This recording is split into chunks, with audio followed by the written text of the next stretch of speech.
Hello, everybody, and welcome to another Saturday Night Fever live stream. I appreciate you all being here. Got some awesome people hanging out in the chat even before we get started. I'll run through and say some hellos because we don't have an overabundance. Not that you can really have an overabundance of awesome people hanging out. But I see Rico Stan, Scott's Aquatics, Paul Sotero, Carol Cox, Pride Moore's Fish and More, Ray Aquatics, Bill Witt, Casey Sicklets, Griffin Fish from, of course, Chattanooga, Ed in the chat as well as myself.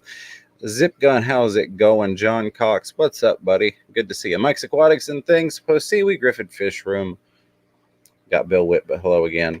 Pet Zotic / Multiple Aquariums, how is it going? Diego, Sean, Chadwick, Brian Farrell, Justin Powers, and anybody I missed because I know there's somebody. I appreciate you being here. So tonight, of course, questions are always welcome. Throw that out there. You can put @FishroomFever in the chat before or after your question. That will highlight for me so that I am more likely to see it. Saturday crowds are a little smaller than Thursday crowds, so that makes it a little easier to get to all the questions. But tonight we're going to be talking about, we'll say 10 fish that are maybe a little less common for new fish keepers, or maybe less common to see in the local pet store, especially box stores. But 10 fish that aren't quite as common in the hobby. I know a lot of you people have them. I see some people in here that have some of these particular fish, and that's great. And you can help bring some information and some knowledge about those fish to the chat based off your firsthand experiences. But there's some things that I think maybe get overlooked by new people in the hobby, or people that just kind of look for the standard community tank vibe, if you will. Real quick, Mike's Aquatics and Things throwing out a $10 super sticker. That's awesome. I've not seen that one, Mike. I appreciate it. It's a hippo throwing its arms up and spinning in its chair, which I can't do without risking breaking this aquarium behind me. But Mike, my buddy, my friend, I appreciate that. And that's a very cool one. Like I said, I've not seen that sticker before, so thank you for that. Hello, Alfredo. Good to have you here. Appreciate you hanging out with us. Furloughs, what's going on, buddy? So this is one that, the first one I'm going to get into. I'd looked into these. I hadn't really been able to find them. And then I was fortunate enough to have another awesome fish keeper, a member of the YouTube Fish Fam, say, hey, I've got some of these if you're interested. And that is the Bucktooth Tetra, or Exodon paradoxus. They are an awesome fish. They are carnivore. They get about 5 inches. And they can handle like 72 to 82 degrees Fahrenheit. So they've got a decent range in temperatures. Not something you want to put in a community tank. They're going to pick at scales and things of that nature. But they are a really awesome fish. I absolutely love them. They are one of those fish that I have a lot of people ask me about piranhas. And a lot of people can't have piranhas where they're at. They're not legal in those locations. So that is also a great substitute fish. You get a lot of awesome feeding action from them. And again, it's not really a common fish. And I think that people would really, really enjoy those. If you've never given them a look, be sure to check them out. If you're looking for something a little different than your standard tetras or angelfish. And there's nothing wrong with tetras and angelfish. I've got them. I love them. But we're going to talk about some things that are a little bit different. Grab this real quick. Pebbly Creek Aquatics with the $1 super sticker. That big brown pile of fertilizer, keeping the plants growing. Look at them. Look at the floaters up there above us. They're doing great. I appreciate that fertilizer. Thank you for that, Peplin. Good to see you. And then I saw a highlight. Oh, sorry, buddy. Go ahead. Oh, well, what do you feed those guys? Fish food. No. So I like to give them like frozen bloodworms, frozen brine shrimp, and then like a staple diet of Tetra tropical color granules. But they also, right? Well, yeah, and that's the thing. I got them from Lucas Brett's LRB Aquatics, and anybody that knows LRB knows that he's a diehard Tetra tropical color granules guy, and he got me started on them. That being said, I also have kind of switched as I've burned through my inventory of Tetra. I've transitioned them over to where they're now on mostly nice pellets from Extreme, the NICE, the naturally intense color enhancer, I think is what that stands for, if I remember correctly. And I love those things. But I love to make sure I get in some frozen bloodworms and some brine shrimp and some really meaty things for them. You know what? I know we went through our list and while we were studying beforehand, James and I, we really wanted fish that not everybody has, Yeah. and they're great. And I want to veer off the page real quick. Go for it. You mentioned LRB. Well, from LRB, I discovered when I first got into watching, stuff. I think I first was like Sean Peck and Corey were my two, and then LRB snuck in there. And then I met Pam through LRB because she would always tip him the granules. And I got some amazing fish from Pam. She gave, I got some Daisy Rice fish, and her Daisy Rice fish are better than anyone else's Daisy Rice fish, I think, in the United States. If you can, try to order some from her because they're amazing. I haven't had any die. They're just I've had babies, they lay eggs, and they're super easy to really reproduce. I absolutely love them. And I think right now I was mentioning the Daisy Rice fish, but I think all the rice fish as a whole clan of them should be one of our fish. And I totally dropped the ball and missed giving that one as a suggestion. Absolutely. I think that rice fish can definitely go in there as something that's not super common. You really don't see them, at least not around here in the local fish stores, definitely not in the box stores. So I can definitely agree with that. Hello, Anthony W. Appreciate you being here. Says I'm new to your channel, first time watching. Thank you for that. If you haven't already, do me a favor, hit that subscribe button. And all of you that have already done that for me, do me one more favor. Hit that thumbs up if you're getting value, either educational or entertainment-wise. Go down through here. Brian Farrell says, in my 10-gallon guppy tank, one of my guppies is dying, and I have lost 2 guppies. I am sorry to hear that, Brian. Ammonia is 3 parts per million. I did a 20% water change and replaced part of the filter, and I don't know what to do. Well, where did she get the guppies? Because that's important. If you got it from a box store, they might be used to heavy salt. And it's not necessarily at the box store where they had the water with the salt, but before the box store got them, they heavily salt them. And when they get into our normal water, then their organs start breaking down and they start to die. So I don't know where you got yours, but that's normally a really big thing that I've noticed with a lot of guppies. Definitely. And then too is a big thing. Yeah, that is. And then you've got crash. Oh, I'm sorry. No, you're good, buddy. You go ahead. Some guppies are really used to warm water. And so you got to keep them warm, or otherwise they're going to crash and slowly die off just because they're not used to the cooler waters.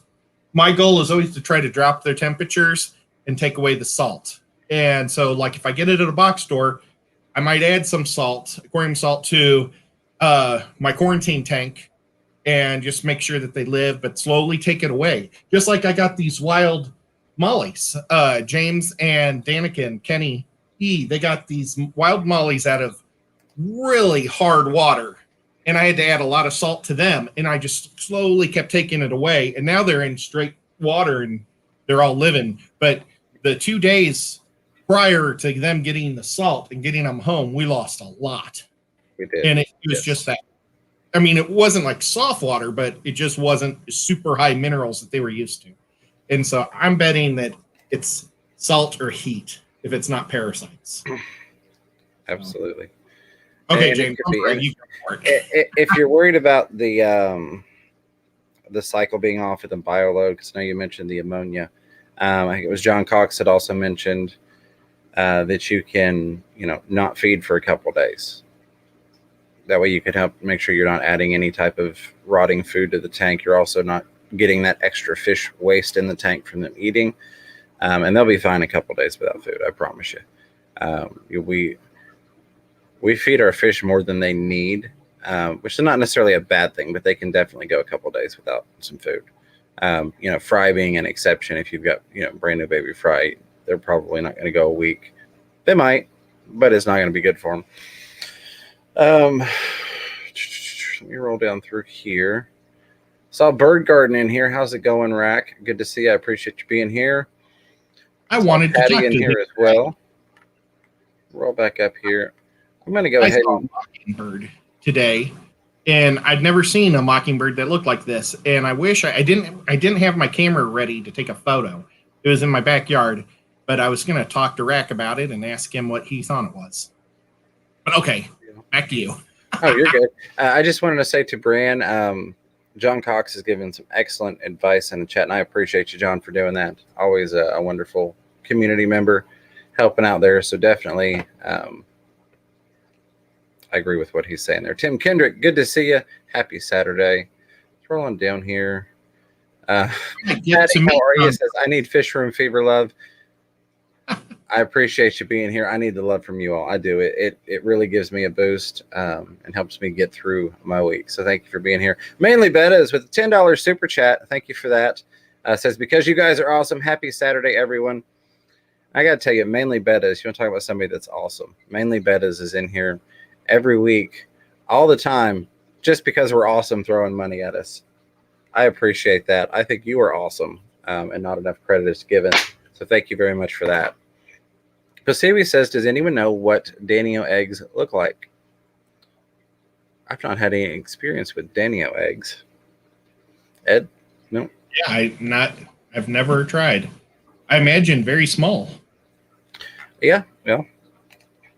And I think they just drop their eggs too, just all over the rocks. So I don't know if I'm almost positive they are. I'm almost positive they're egg scatterers.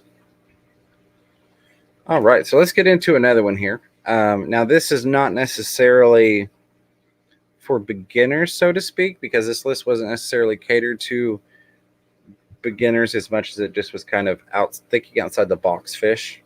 They're going to be inside the water box, but they're going to be outside the thought process box. And this was a great one from Ed, because everybody that has these absolutely loves them. I think they're the cutest little things, and that's going to be Mudskippers. If you've not ever seen Mudskippers before, go check them out. I know most people have probably seen a video, but they are one of those fish that actually watching them in person is just so neat because you get to see all the little intricacies of their personality and attitude. You're looking at something that's brackish. You've got some different varieties. You're going to have to do a completely different type of setup for a Mudskipper than you would just a standard fill a tank, throw them in, and be done with it. But it's one of those that I think it's worth doing the setup. I know we've got awesome people like Zenzo Tazawa Tanks. He's got Mudskippers. The Zen Ginger's got Mudskippers. We've got quite a few people that have Mudskippers. Danikin. Yeah, Danikin's got Mudskippers. I see Kenny E in there. What's going on? Danikin Aquatics. Aquaballs. Yeah, Aquaballs is another one. There are so many people. It's hard to keep track of everybody that has certain fish. But they're a great fish. And I think if you're looking for something a little different than your status quo, again, not saying anything bad about the normal fish, so to speak, Mudskippers is a great one. Yep. So, go ahead, buddy. No, I was just going to say I totally agree. All right. Bram Farrell says, I have had these guppies healthy for about 3 months. All of a sudden this happens. It has happened before fish room fever. 3 months. If you're having repetitive problems with ammonia spikes, and I believe I saw earlier in there you mentioned to John you didn't have live plants, I would get some plants in there, but I think you're looking at more of a bioload / cycling problem, potentially. And I don't know for sure. You may not be overfeeding, or you may have an actual oddball issue, but I kind of always want to go to the basics. Make sure that you're not overfeeding. Get some plants in there to help with processing everything, and make sure you've got a good solid cycle, especially if you're having the problem repeatedly. All right, let me roll on up here because I see a couple things that I have missed. Real quick before I get to those, now that I've found them, let's throw another one out here. And I can thank Sean OOTD for getting me into these. And this is not necessarily an oddball. Some of these are going to be quote-unquote oddballs. Some of these are just going to be less common. Shell dwellers. Specifically, if we want to talk for beginners multis, the Leolamprologus multifasciatus, they're so awesome. It's one of those fish that I didn't know how much I needed to have that tank until I had that tank. Because you can't ask for more personality in terms of all their little behaviors and their community setup and the way that they redesign the tank. And they're just such awesome little fish. Again, not really an oddball, but they are definitely something that I have not seen in a lot of box stores or even local fish stores. Just really don't come across them a whole lot. And that's where things like going to club meets and having the wonderful fish community here opens up some opportunity to purchase some things or get a hold of some fish that maybe you can't get locally. Yeah, and if you have a fish store or, you go to one a lot, ask them to get them, because I think they're going to sell a lot of them, especially if they would put that tank on their shelf, or not on their shelf, on their counter, when people are like waiting to ring out and they watch them just doing their little work. I think they'll sell a lot of them. Definitely. Absolutely. The only store that I saw that had Shelley's was the one that I went to with you and Bob. Yeah, and they had that end display of the different Shelley's. Yeah. And that was just the coolest thing, because I'm not used to seeing that in a pet store. So it was really neat to actually get to see them in person. That's kind of what got my attention to them. And then, of course, you've got awesome people like Sean OOTD, who's always reminding everyone to set up a shell dweller tank. And then it just so happened that being at a fish swap with Select Pet in Kentucky, of course, was there with Chattanooga Ed. There was a guy that had some, and he hadn't sold them throughout the meet. And he was like, hey, got you a heck of a deal on these. And I was like, yes, absolutely. Can't pass that up. Recon338 says, Fish Room Fever and Ed, hope y'all are doing great. Glad to catch a stream for a change. Glad to have you here, Recon. I hope you were doing well. It's good to see you. I know it's been a while since we talked, and just kind of schedules haven't matched up, but I'm glad you're here, buddy. I hope life is treating you well. Brian Farrell asking, any ideas on how to get my Neos to eat? Are we talking the multis, the Neolampologus multifasciatus, or are we talking Neos as a Neocaridina shrimp? I'm assuming shrimp because I don't remember Brian having Shelley's, and I'm almost positive she has shrimp. Generally, I've never had a problem with getting shrimp to eat. Yeah, it's kind of all they do. Yeah, and if that's the tank that you're having ammonia problems in, that might key into the overfeeding thing. Because if you're trying to get food in there specifically to feed them, and then they're not eating it, so you're adding a different food or more food,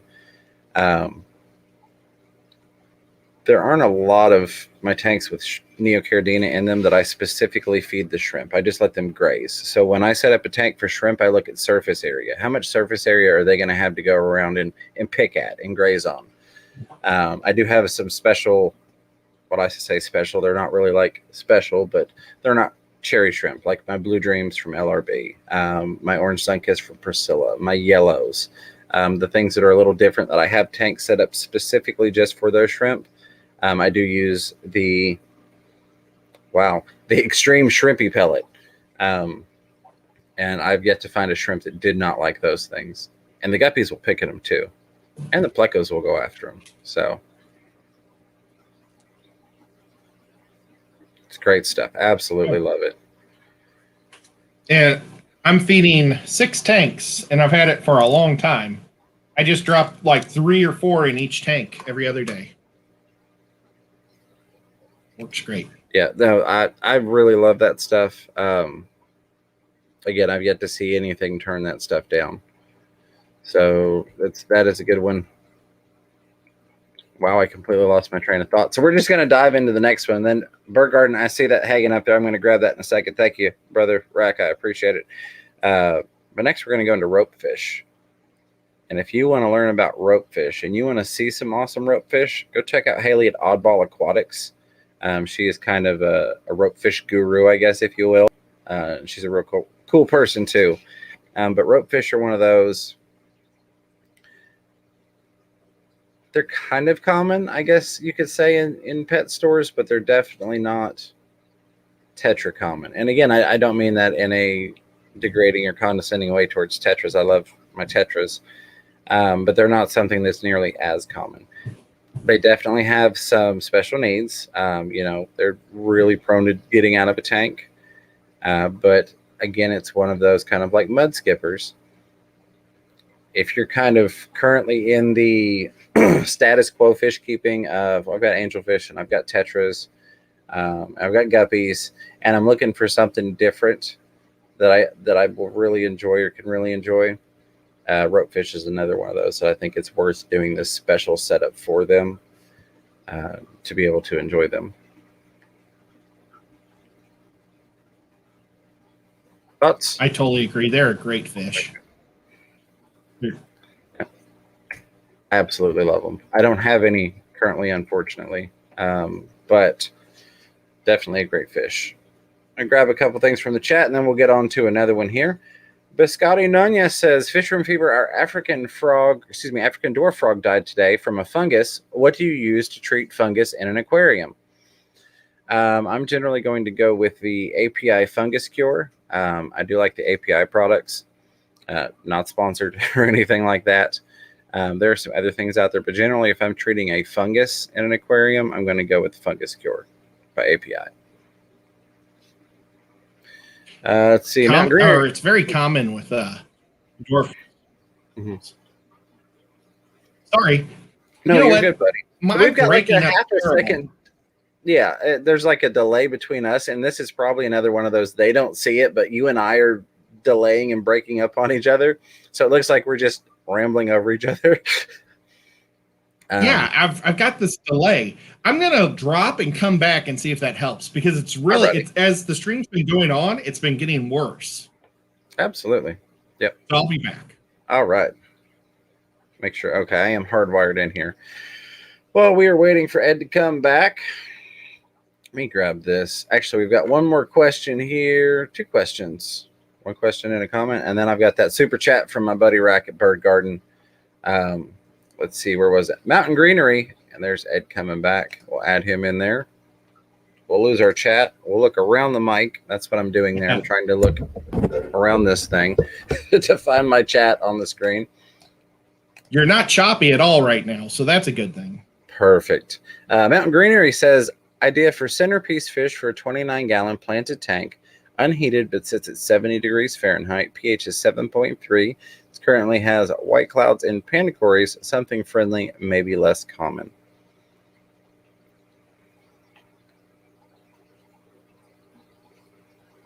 I want something that's not going to nip on the white clouds. 29 gallons, centerpiece, less common.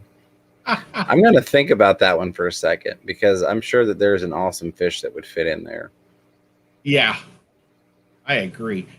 I'm going to think on that one, Mountain Greenery, and I will get something back to you that will work for that temperature, pH, and size, and other stocking.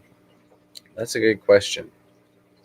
I'm going to think on it. I promise I will have an answer for you. Brian Farrell says, 2 flakes for 5 fish every 3 days. Tank has been set up for 11 months. You're not overfeeding. I would kind of follow along with what John Cox was saying in terms of the water changes and that stuff, Brienne, and see if that doesn't straighten it out for you. And again, I would recommend getting some live plants in there. It doesn't have to be anything expensive. It can be, cheaper plants. It can even just be some guppy grass. But definitely help get some live plants in there to kind of help with balancing things out. Let's see here. A Bird Garden. There it is with the $20 super chat. Thank you, Rack. It says Fish Room Fever when you start shipping fish. So I am hoping, temperature-wise, within the next month and a half to 2 months. Tennessee has got really weird weather. And Rack, I know you're aware of this because you're part of Tennessee Fish Mafia. But for anybody that doesn't know, our oldest one, his birthday is in April. And there have been years when it's a beautiful day at the park to have a birthday party. There have also been years where it's 30 degrees outside. So there's a lot of variance here in Tennessee on exactly when the weather, quote unquote, clears up or when it warms up. So I would love to be able to at a month. I think that's going to be too early. So maybe a month and a half. But I am going to make sure that the fish there's no jeopardy to the fish. But I appreciate that, Bird Garden. And I did talk about, you weren't there. It was a little late for you, brother.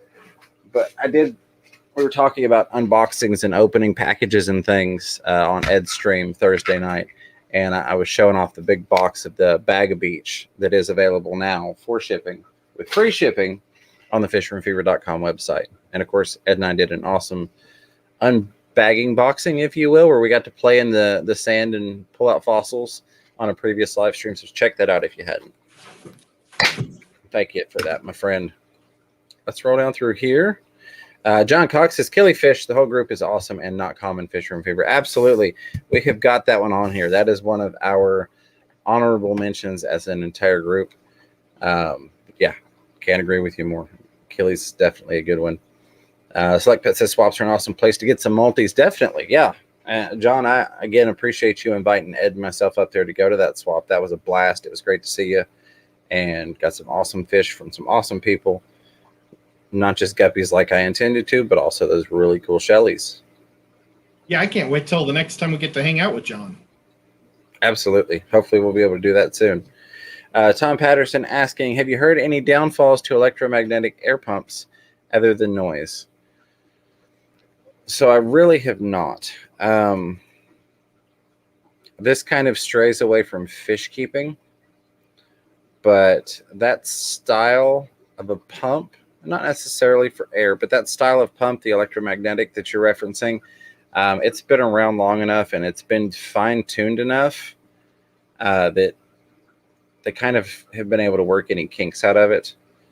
And I say that having come from doing appliance delivery for years and years and years. When they switched over to that new compressor system that has basically the free-floating magnet and runs off of an electromagnetic setup versus having a static or a fixed pump, the only thing you really need to worry about is jostling that thing around while it's on.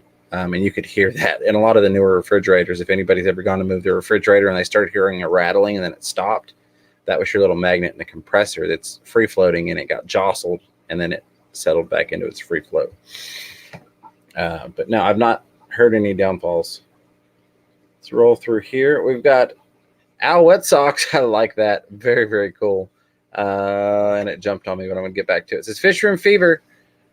The other night you were talking about cold water change as a spawning trigger. Could you please explain percentage water degrees difference? And thank you for the $7 super chat to ask that. Not required, but very much appreciated. I'll pop that off on there. Yeah, I appreciate the super chat, and I would be glad to dive into that a little bit. So I never want to change the temperature in the tank more than a couple of degrees. And this is just me personally. I've known people that have taken it to extremes. But again, I'm not, I have maybe a 4 or 5 degree that it's like, I don't want to go past a 5 degree temperature change. And if I'm going to do that, I'm going to do it over a slow period of time. In terms of percentage, a lot of times what I will do, and this is specifically on my Corys, and again, I'll put it out there that people have said that there's no relevance. People have said that there is relevance. But usually what I will do is about a 20% water change with just straight cold water. Just whatever the cold temperature is that's coming out of my tap at that point, straight cold water. And that usually does it for me at about 20%. Now, I have things like piranhas where I get really deep into specifics with breeding them, especially depending upon the species that I'm working with.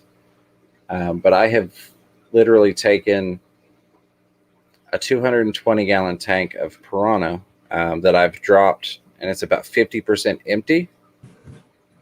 And what I've been doing is I've lowered the water, I've increased the water temperature, I've added some other triggers, and then I'm waiting for a barometric pressure drop. I don't know why I said bariatric. Barometric pressure drop.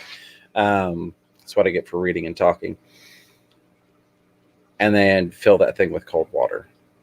Now, take into account it's a 220-gallon tank, and you're adding 110 gallons of water as your standard sink tap water flow. So it's not an instant temperature change, but you're coming from, like in one of those instances, maybe 84 degrees Fahrenheit, bringing it down to 72. So that's a huge drop on that one, but that's specifically for that fish. And I'm also doing other things like extreme surface agitation, simulating the start of the wet season, if you will, bringing that cold water in to that very hot environment.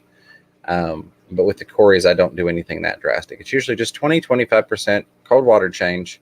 I don't have it set to a certain cold temperature. It's just whatever cold is coming out of my tap. And just you don't have to rush it. I don't know how to say it. I wouldn't dump 2 gallons in instantly, but where I'm filling from a hose, it's going in slowly. So it's not an instant, here's 2 gallons or 3 gallons of really cold water. It's a slower. It's not slow, but it's slower than just an immediate temperature change. That's what I'm looking for. It's not an immediate temperature change. And I certainly hope that helps. And again, my cories, most of them are not warmer cories, or not sterbies. So they're being kept a lot of times initially at room temperatures, usually about 76 or so. Like Ed can attest to, and anybody that's got racks, your tanks at the top of your racks in your room, if you're heating your entire room, will be warmer than the tanks at the bottom. So I keep them in cooler tanks. Go through here. I saw a bunch of awesome people with questions and things. Paul Soteros is Fish Room Fever. My vote for underappreciated fish is pencil fish. Absolutely, they are awesome fish. While they're the size of tetras, they bring a whole different vibe to the tank. They really, really do. We have got, and I'll just dive into this one. We've got some fish native to around here. Maybe they're invasive, but they can still be found in a little stream next to my house. Some little pencil fish, and they're awesome. And that's actually one of the things we wanted to talk about. And this is a broad stroke one. And this is something to kind of think about. If you're looking for something different in the hobby and it's legal, consider some native species to you. Assuming that you're able to keep those in your area. And I know there's some areas that you are not allowed to keep native species. Consider setting up a tank for your native species. Doesn't necessarily have to be a quote unquote biotope. But you could still work with some native fish. I've found some really neat fish around here that there's no reason they couldn't go in a pet store. They would fit right in. If you're walking through a pet store, you wouldn't be like, why is that fish in here? That doesn't look like something for an aquarium. So take that into consideration. Sabrina Stewart says, my son wants to know how many tanks both you and Ed have. So currently set up, I'm right around 50. I'm doing some downsizing / restructuring. And then I've got several dozen that are in my storage building. So I don't know what the end result will be, but right now it's several dozen up and running currently. And I'm just under 60. It's a good place to be at. And hello to Sabrina Stewart's son. I appreciate you hanging out and watching. Fantastic Freaks, what's going on, buddy? Good to see you. I love that little puffer. Love Finley. Finley's awesome. Says, my favorite common fish is either goldfish or rainbows. My goldies are just as interactive as the puffers, and rainbows quickly grow on me because of how compatible they are along with their colors. Absolutely. I know Bob Steenfott's a huge rainbow fish guy, and talked to Bob, and I didn't have anything against rainbow fish, but I didn't really appreciate them. And even going and seeing Sean Peck Tech, he's got rainbow fish at his house, but he doesn't have the huge shoal like LRB does. Seeing LRB's rainbow tank in person was really one of those points. There's a little gnat flying around there. We're gonna have to shoot that party popper off at him. That was one of those things that I saw them in person, actually colored up, because you don't really get to see them colored up in pet stores typically. And hey, Keller's Aquatics, good to see you, Bob. But yeah, I totally agree. Awesome fish. Definitely. And thank you for the $10 super chat, buddy. I hope you're doing well tonight. That was a little loud. I apologize if that came across nearly as loud in the mic as it did in my ears. Yeah, it was normal for us. Did There you we get the nap? I don't think I did. It's Ah, gone nice. though. It's gone. Paul Stero says they show in school. The males do a sparring dance, and they do very well with a variety of fish, tolerant of wider water parameters, generally pH low 6s to mid 7s, and temps from 76 to 84. And that fits so many different people setups that's just amazing, and that's awesome. And again, another great reason for the recommendation. Rolling down through here. Scroll back up here. I see you, Sean. I see you, Jeff Rose. I'll get to you here in just a second. I appreciate you all. Mary Beth McCubbins, how are you doing today? Says, I got my first goby today. Does that count as an oddball? I think it does. And gobies are awesome. Congratulations. Very, very cool fish. Definitely one of those that is kind of outside of the status quo of fish keeping, but I would definitely recommend that you keep. So congratulations. I'm glad to see you, Mary Beth. Roll on down through here. Jeff Rose Fish Keeping throwing a $10 super chat in there. Nothing attached to it. Just throwing $10 at us. I appreciate that, Jeff Rose. For anybody that doesn't know, he is actually coming up next at 9 o'clock Eastern time in about 23 minutes. We're going to head on over to there and hang out with him. Very cool dude, and I appreciate the super chat, my friend. I mean, you can't go wrong with another bearded guy, right? The band of bearded brothers. Yeah, Pasui was asking John Cox what Walter worms were. I don't mean to interrupt, but I've actually got a video on Walter worms. So if you go back on my channel, you can see how to do the culture and everything. But they're basically just micro worms, just a little smaller. Absolutely. And I would definitely recommend checking out Ed's channel. That's another thing. We did have some new people in here. Some people mentioned they were, just now finding the channel. If you're not familiar with Chattanooga Ed's channel, I highly recommend you check him out. He's my buddy, my pal, my co-host. We do Thursday and Saturday streams together on the Fish Room Fever channel here. And then we also do a Thursday stream together over on his channel immediately following mine, the Nocturnal Feeding Show. We have a blast. We kind of let loose a little bit more over there versus the standard cut and dry, I guess, if you will. Not that we don't let loose here, but it's a real fun time, and I recommend you check out his channel. Wet Socks, you are more than welcome, and thank you. And if you have any other questions, feel free to throw those in there. No super chat required, but if you put Fish Room Fever, it highlights for me. Xanadu says, hey, Fish Room Fever and Ed, cheers and thanks for the stream, listening while I do more water changes, planting, moving fish, etc. Well, I appreciate you listening, and all the lurkers out there. I know we've got a lot of people that just lurk. They do water changes, or maybe they're still learning and they're not really here to ask questions so much as just listen for information. And I appreciate you all. I really, really do. Thank you for being here. Sean Chadwick with the $3 super sticker with what I'm calling the fist bump thumbs up pair. I stole that one from my little boy. He's like, fist bump thumbs up. And I'm like, that's what I'm doing from now on. So thank you for that, Sean. Very much appreciated. Hope you're having a great night. Thank you for the support, my friend. Hello, Aquatic Aesthetics. I know Ed was holding up the sticker a little bit ago. Ed's local fish store there near Chattanooga, Tennessee. Crystal's Pets and Plants. Good to see you, Crystal. Hope you're doing well. Rockford Fish Keeping. Saying underappreciated fish. Limia nigrofasciata. Humpback limias. Yeah, definitely. And we've got some honorable mentions. I'm going to run through a couple of these kind of quick because we've only got 20 minutes left, and we've got some things in the chat I want to address. We've talked about Bucktooth, tetras, mudskippers, shell dwellers. We mentioned that my camera was going to go out. Oh, goodness. We're on this one. And then we're going to go back to this one because this one is way too blurry. And this one is better. All right. The joys of multiple screens and multiple cameras. Sorry about that, folks. Bucktooth, tetras, mudskippers, shell dwellers, ropefish. We talked about some different native species. That's going to vary depending upon where you are. But upside down catfish. They're a really weird looking fish. They're really funny to watch. They do hide a fair bit. They're not really uncommon in terms of finding them in a pet store, but I think they're uncommon in terms of getting noticed in a pet store. I think that because of their tendencies to want to hide, a lot of people don't even see them. And they're just a very cool little fish. Another one that we've got is loaches, a whole group of loaches, but specifically Ed had mentioned the horsehead loach. There are some really, really cool loaches out there that are a little less common than just what you would typically see, I guess. Coolie loaches are great. Don't get me wrong. But you can find some really neat loaches that are not quite as common. Yep. And Rob from Aquatic Aesthetics actually has a bunch of these type of rare fish that we're talking. He has the horse. The horse head's on my mind because I just saw him today. I love how they bury themselves in the sand.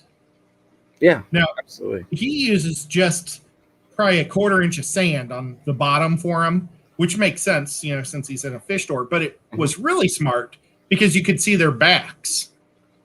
Like when I drop them in, once I eventually pick a tank to put them in, they're going to bury themselves, and I won't be able to see them because I have like 2.5 to 3 inches. So, but I don't think I'll do a dirted underneath. I guess I'm afraid that they might bring the dirt up. So I'm going to have to make a tank just for them. But I love those guys. They're so cool. So cool. Absolutely.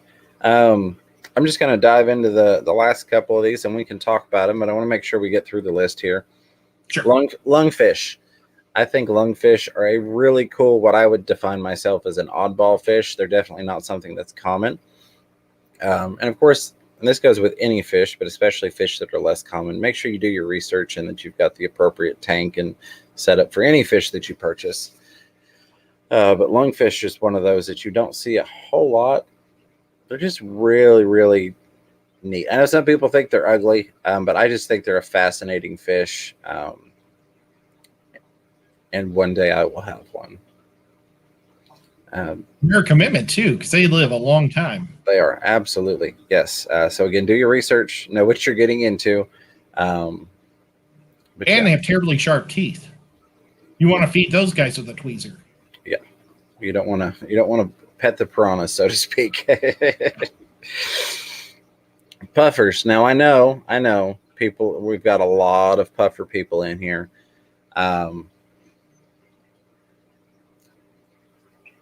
How do I put it? They're really, really popular right now, but they've not always been like again, going back to tetras, it's not quite as mainstream as tetras. But the great thing about puffers is that there's kind of a puffer for everyone, if you will. You've got little ones, you've got the big ones, you've got all different types of gaps that you can fill with a puffer fish. So if you're looking for something, and you can go check out Fantastic Freaks. Check his puffers out. Got a bunch of different puffers. He's always adding puffers over there. I kind of get puffer envy sometime. But think about a puffer fish. And again, there are so many different types and sizes that regardless of what your ability is to set up a tank and maybe size issues and things like that, you could find some puffers to fit your need, and I think you would definitely enjoy them. The last thing I've got on the top 10 here is going to be Bishers or Bashirs or Bickers or Bikers, however you would prefer to pronounce it, because I've heard it all those ways and a couple more. But there's one of my favorite fish. I can't get enough of them. I've got quite a few, and I've got several types. I've got the Senegals, I've got the Ornates, I've got the Bard, and I just love them. And you can look at them, kind of go with different sizes. If you don't have a big tank for a Bisher that's going to get large, you can go with a smaller one. You're not going to go with a 10-gallon, but still, there are some different options available, if you will. And they're just so cool. I absolutely love them. I've got one in particular named Buddy that's extremely personable. And that's, I think, if I remember correctly, why Ed ended up with a Bisher, because he's like, this guy's so cool. Follow your finger and swim along the front of the tank. And they're just really cool to watch. And I wanted one so bad after meeting Buddy, but so many of them are shy or like to hide. Well, I finally found one, and he was super, in your face and everything. And I got him. He's a banded Bisher, and I absolutely love him. Actually, it's a girl, but at the time I didn't know. You can tell by the back tail there. Mm-hmm. But and she's just super. She's always in front. And I got 2 Ornates at the auction last year in Maryland, and I put them in a grow out tank, And now they're actually longer than the banded Bisher. Yep. The banded is real thick. Yeah. He's thick. These guys are kind of long and skinny. Mm-hmm. I love watching them go together, and they're like snakes, and they swim like this all the time, always with each other. The problem is they literally, I don't trust them to put them in with my big 200-gallon tank because they eat everybody. Yeah, they will. I mean, they were chewing on my giant autocinklus, and autocinklus looked like, or the giant ones look like a small sturgeon. They kind of look armored, but I guess their defense is just pretend like they're dead because he just laid on the ground, just let him. I was watching it just bite him, like chomp, chomp, chomp, and so I got him out. But I don't trust anything in that tank with those guys, so they'll probably end up getting a bigger tank. I can definitely understand that. I've got mine in with some Gibbosips plecos because they're a little bit bigger, and then a couple of clown loaches that are growing out right now. And then I do have a green terror in there, which they don't fight, but they could each hold their own if the other one decided to get nippy. But honestly, if I was going to recommend tank mates for a Bisher or Bashir, it would be another one because they do enjoy the groups, and like you mentioned, the swimming around, they have a lot of fun with that. So that is my quote unquote top 10. I'm going to go through the chat real quick because we're about 10 minutes behind, and we've got only about 10 or 12 minutes left, and then we'll get a couple of the honorable mentions thrown in there at the last minute before we head on over to Jeff Rose Fish Keeping, and we will be sure to drop a link for that as we head on over. We'll be thinking of a hashtag to send over everybody there. We've got 101 people watching last time I looked. That is amazing. I appreciate that. I love any time we can hit triple digits on a Saturdays without a huge lead in. And 67 of y'all gave a thumbs up. So thank you very much for that. YouTube loves when you interact, so I do appreciate it. Paul Stero says, and the natives really don't need heated tanks. Well, there you go. Absolutely. A lot of places you're going to need to adjust for your native fish. S. Shretsa says, Fish from Fever. Sorry I'm late, but I'm here. Better late than never, right? For me, less common fish is a half-beak fish. I'm getting a couple soon. A top dweller, I believe. Yes, absolutely. Very, very cool fish. The first time I got to see those in person was over at Sean Peck's house, Peck Tech. And I guarantee he's got a video of those half-beaks somewhere if you go check out the Peck Tech YouTube channel. Really cool guy, really cool fish. And that is a great recommendation. And thanks for being here. Yeah, I thought about those when we were talking about pencil fish earlier, and I was like, oh, why didn't I say half beaks? Because they're so cool. Bob Kaler has them too. I know he has videos. Yeah, he does. That's right. Get Gills normally, or Dan Get Gills normally always has them for sale too. I think he had, last time I checked, he had like 3 different types.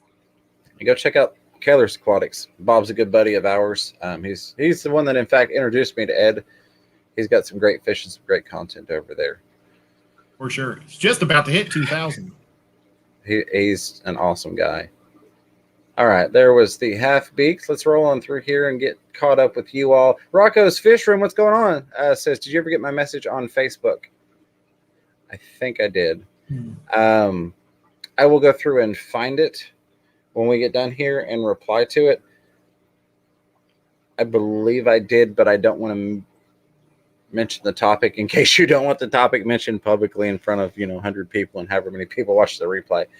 Which, by the way, thank you, replay crew. If you've made it this far, smash that thumbs up for me. I know you probably already have because you guys are awesome, but thanks to you all. Jim doesn't. Oh, I'm sorry. I was just going to say he doesn't check his. I think we're off again. Our timing's off. Well, I'll speak one thing and then I'll just let you take it. But James isn't big on Facebook.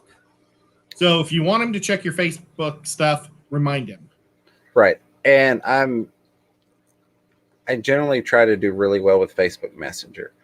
But as most of you all know that have been around, got a lot of things going on right now at home. So I've not been as good about that.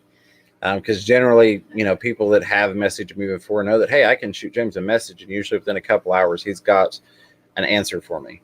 So I'm trying to get situated to where I can get back to being there more for you all on things like Messenger and Gmail and stuff like that. IHSPS Tank Tribe with the $1 super sticker. Words are hard, apparently. Drop in that brown pile of fertilizer. Thank you for that. I hate stupid people's Tank Tribe. Good to see you. Appreciate you being here. I appreciate the support. Dropping another one. IHSP's Tank Tribe with the heart-eyed valve open emoji there. I appreciate the additional super chat, and that is very cute. Thank you for that. Hey, Kira Corey Adorable, glad to see you. Let me roll on down through here because we're almost out of time. Zen Ginger, thank you for posting that link there. And everybody that's posted links, I appreciate all of you. The moderators, I can't tell you enough. Thank you for everything you do. You all help this run seamlessly. We don't have a lot of problems, but you all take care of them quick when we do have them. And you're wonderful about directing people to the links and things that Ed and I discuss. So thank you all very much for that. Sabrina Stewart says, our newest fish in our 30-gallon is panda cories. They are adorable. Congratulations. I love pandas. That's probably my favorite cory is the pandas. So congrats on getting those. All Things Fish says, late, but I'm here. Howdy, James and Ed. Hope you guys are doing great. Hope you're doing well also. Thanks for being here. Roll on down through here. Paul Sotero says, Master Breeder Dean has a couple of vids where he talks about the lungfish he brought back from Peru. Yes, very much enjoyed those videos. It would be on the Aquarium Co-op channel. Where I've seen him sit and talk about it, or talk to Corey about it. I feel like one of them, he was kind of hanging out, just relaxing in his chair, and Corey was filming him, and the tank was like right here. But yeah, very cool stuff. And the fact that he brought it back makes it that much cooler to me. You know, that he actually went and collected it and brought it home. Yeah, half beaks, absolutely. Very cool fish. Definitely another one that's kind of outside the status quo realm, if you will. Highly recommend. And a live bear. All right. Recon saying great stream. Thank you.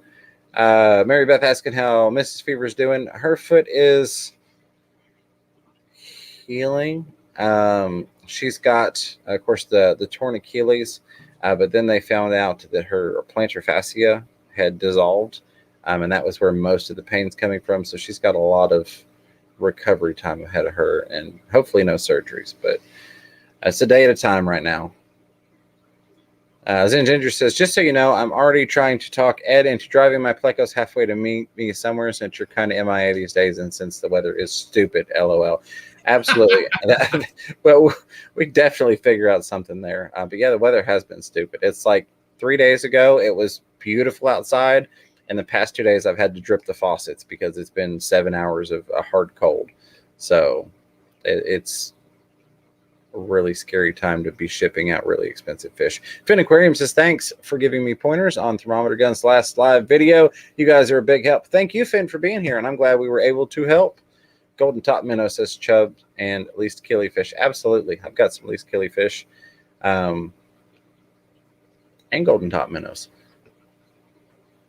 Let me see here. This is for Zen. I remember you talking about that, and I was going to ask I just broke my lightsaber pen.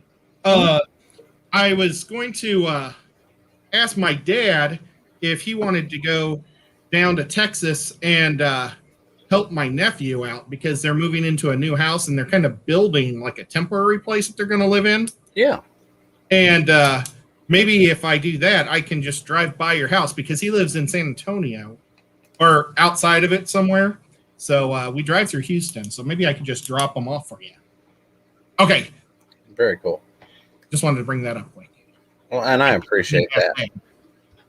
I have made it to the bottom.